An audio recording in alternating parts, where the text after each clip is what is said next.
باقی گاؤں کے لوگوں کو تو یہی پتہ تھا کہ یہ حج پر جا رہا ہے۔ اس نے اس عورت کا واقعہ گاؤں کے لوگوں کو بتانا مناسب نہیں سمجھا، تو گاؤں کے لوگوں نے اس کو برا بھلا کہنا شروع کر دیا کہ اس نے تو حج کا ارادہ ہی تبدیل کر لیا ہے، یہ کتنا بدبخت ہے۔ اس کو برا بھلا کہنا شروع کر دیا، یہاں تک کہ اس موچی کے بچے بھی گھر سے باہر نکلتے تو لوگ اس کو تانے دیتے کہ تمہارے باپ نے تو حج پر جانے کا ارادہ ہی ترک کر دیا، تم تو بدبخت باپ کی اولاد ہو۔ موچی نے تنگ آ کر اپنے گھر کے دروازے بند کر دیے، اپنے بچوں کو خود کو اندر قید کر لیا۔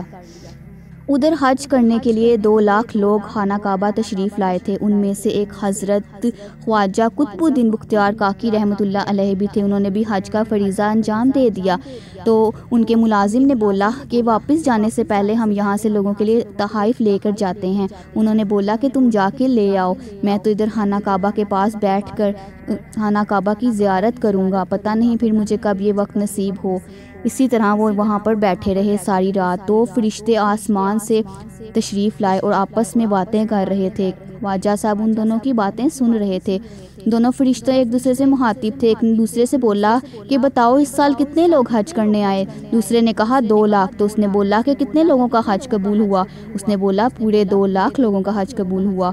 تو فرشتے نے بولا کہ ایسا کیسے ہو سکتا ہے، اس پر سب لوگوں کا حج کیسے قبول ہو گیا؟ تو دوسرے فرشتے نے اسے بتایا کہ ایک ایسا انسان جو حج کرنے آیا بھی نہیں، اس کی بدولت اللہ تعالیٰ نے سب کا حج قبول کر لیا۔ خواجہ صاحب وہاں پر بیٹھ کر حیران تھے۔ خواجہ قطب الدین بختیار کاکی رحمۃ اللہ علیہ تجسس میں پڑ گئے کہ ایسا کون سا شخص ہے کہ اللہ تعالیٰ نے اس کی بدولت سب کا حج قبول کر لیا اور وہ یہاں حج کرنے آیا بھی نہیں۔ انہوں نے فرشتوں سے پوچھا کہ بتاؤ اس انسان کا پتہ کیا ہے؟ فرشتوں نے اس انسان کا پتہ دیا۔ تو حضرت خواجہ قطب الدین بختیار کاکی رحمۃ اللہ اگلے ہی دن بغداد تشریف لے گئے۔ انہوں نے وہاں جا کر موچی کا پتہ لیا تو لوگوں نے کہا کہ آپ نے اس موچی سے مل کر کیا کرنا ہے، وہ تو بدبخت ہے، وہ تو حج کرنے جانے کا ارادہ ترک کر کر خود کو گھر میں قید کر کر بیٹھا ہوا ہے۔ یہ سن کر خواجہ قطب الدین بختیار کاکی رحمۃ اللہ کے آنکھوں سے آنسو طاری ہو گئے اور بولنے لگے کہ تم اس انسان کو برا بھلا کیوں کہہ رہے ہو؟ لوگوں نے کہا آپ کو نہیں پتہ، اس انسان نے اللہ تعالیٰ کی رحمت کو ٹھکرایا ہے۔ وہ یہ سن کر اس کے گھر کی طرف تشریف لے گئے اور دروازہ کھٹکھٹایا تو اندر سے موچی نے آواز دے کر کہا کہ یہ دروازہ نہیں کھل سکتا۔ انہوں نے بتایا کہ میں خواجہ قطب الدین بختیار کاکی رحمۃ اللہ ہوں، میں خانہ کعبہ سے حج کر کر سیدھا تمہارے پاس تشریف لایا ہوں۔ یہ سنتے ہی موچی نے کہا کہ یہ دروازہ صرف آپ کے لیے کھلے گا، آپ کے علاوہ کوئی اندر نہیں آ سکتا۔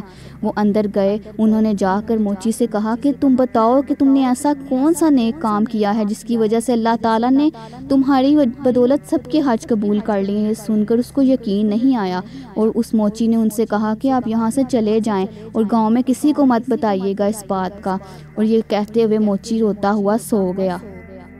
موچی جب روتا ہوا سویا تو خواب میں اس کو حضرت محمد صلی اللہ علیہ وآلہ وسلم کا دیدار نصیب ہوا۔ سبحان اللہ! خواب میں آپ صلی اللہ علیہ وآلہ وسلم تشریف لائے۔ موچی یہ دیکھ کر ان کے قدموں میں گر گیا اور پوچھا کہ حضور یہ آپ ہیں؟ تو آپ صلی اللہ علیہ وآلہ وسلم نے فرمایا کہ ہاں یہ میں ہی ہوں۔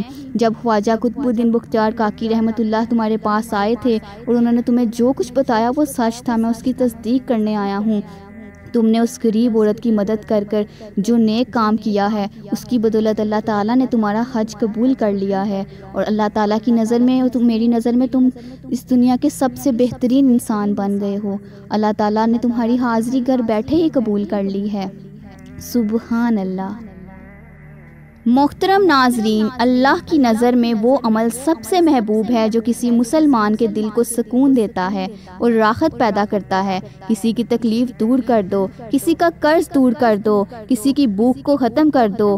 آپ صلی اللہ علیہ وآلہ وسلم نے فرمایا اگر میں 1 مہینہ مسجد میں بیٹھ کر اعتکاف کروں اس سے بہتر ہے میں کسی غریب کسی محتاج کی جا کر مدد کر دوں۔